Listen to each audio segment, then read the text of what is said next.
Okay, let's dive right into this explainer with a number that's just, well, it's pretty wild. 168%. That's their year-over-year revenue growth. That metric is exactly what crowned CoreWeave as the fastest cloud platform in history to hit $5 billion in annual revenue. If you're an investor trying to make sense of the AI infrastructure boom, that is a number that absolutely demands your attention. Welcome to The Explainer. Today we're unpacking the CoreWeave investment thesis. We're going to look at exactly how this startup went from zero to an absolute juggernaut in the AI compute space, breaking down their economics, their competitive strategy, and of course, the very real risks involved. Here's our roadmap for today's analysis. We've got 1. The $5 billion cloud. 2. The NVIDIA strategic advantage. 3. Financing the AI buildout. 4. High-margin software and expansion. And finally, 5. Navigating the investment risks. Let's get to it. Starting with Section 1, the $5 billion cloud. Let's look under the hood and see how quickly this massive scale actually hit their balance sheet.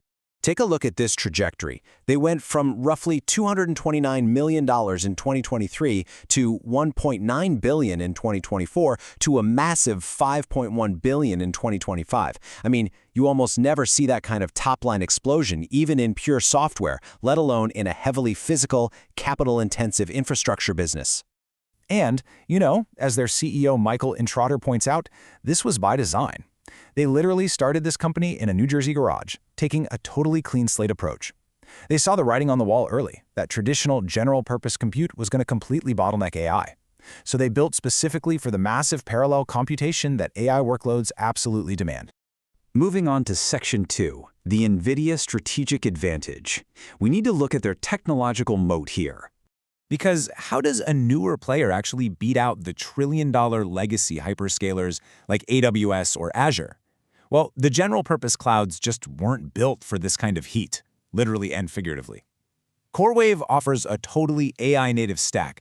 We're talking purpose-built, high-density compute, state-of-the-art NVIDIA Quantum X800 networking pushing 800 gigabits per second, and some intense closed-loop liquid cooling just to keep it all from melting down. And that technical edge, it landed them the ultimate strategic moat. In January 2026, NVIDIA themselves poured a whopping $2 billion into CoreWeave. Because of this incredibly tight partnership, CoreWeave gets the VIP treatment, priority, first-to-market access to the absolute newest hardware. They hit exemplar cloud status for the new GB200, which is essentially NVIDIA's gold seal of approval, and they are already lined up to deploy the next-gen Rubin architecture in the second half of 2026. But it's crucial to remember that this advantage isn't just software living out in the ether somewhere. It is heavily, heavily physical. It takes rigorous, localized execution. Right now, their footprint spans 43 data centers, pulling over 850 megawatts of active power globally. This is basically heavy industry for the digital age. Which brings us to Section 3, financing the AI buildout. Let's look at the financial engineering behind this massive physical footprint. Check out this staggering number, a $66.8 billion contracted revenue backlog as of late 2025. That is the bedrock of this entire operation. It essentially guarantees them highly predictable near-term cash flow. Roughly 42% of that revenue is expected in just the next 2 years, with another 37% coming in years 3 and 4. For anyone assessing investment risk, that kind of guaranteed revenue visibility is a dream scenario. And their management team actually used that massive backlog brilliantly. By tying their capital raises directly to that locked-in demand, they secured about $18 billion in financing while actively driving their weighted average cost of debt off a cliff, from nearly 15% in 2023 down to just 9% in 2025. That drop alone unlocked something like $700 million in annualized interest savings. That's a huge win for their margins.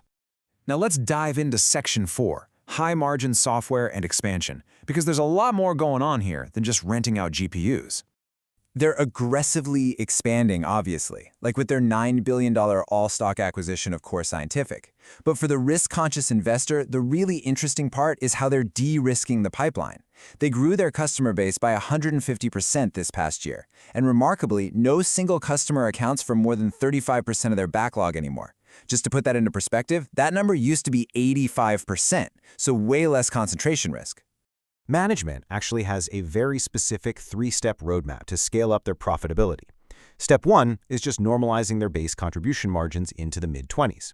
Step 2 is cross-selling higher-margin products, things like storage and developer tools. But Step 3 is where it gets really interesting. Their goal is to hit a 25 to 30% long-term adjusted operating margin by actually monetizing their own proprietary software stack. The key to that is CoreWeave Mission Control. It's essentially the proprietary brain that orchestrates all these massive, complex GPU fleets.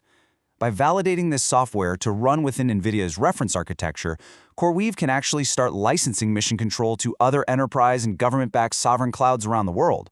So suddenly, they're unlocking a high-margin software revenue stream that totally changes the underlying unit economics of the company.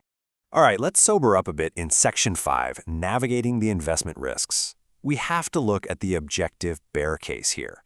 Because a build-out this aggressive comes with some very real hurdles clearly outlined right in their own 10K filings. First off, physics. They are running up against the absolute physical limits of grid power, facing potential localized outages.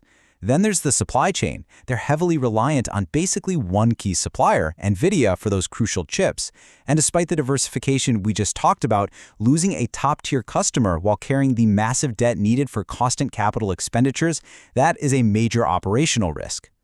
And zooming out, this entire business model rests on a massive macro assumption that the end users, the enterprise labs, the startups, are going to continue to actually adopt and scale AI profitably. Right? If that broader commercialization hits a wall, the demand for all this infrastructure is definitely going to slow down. So as we wrap up, we're left weighing this absolutely massive $66 billion backlog and their rock-solid NVIDIA moat against the undeniable physical constraints of power and capital. It really leaves us with one major question. Are we looking at the peak of an AI hardware bubble right now? Or are we truly just at the very beginning of a multi-decade historic infrastructure build-out? Honestly, that is the question every investor has to answer for themselves. Thanks for joining me on this explainer, and keep looking closely at the data.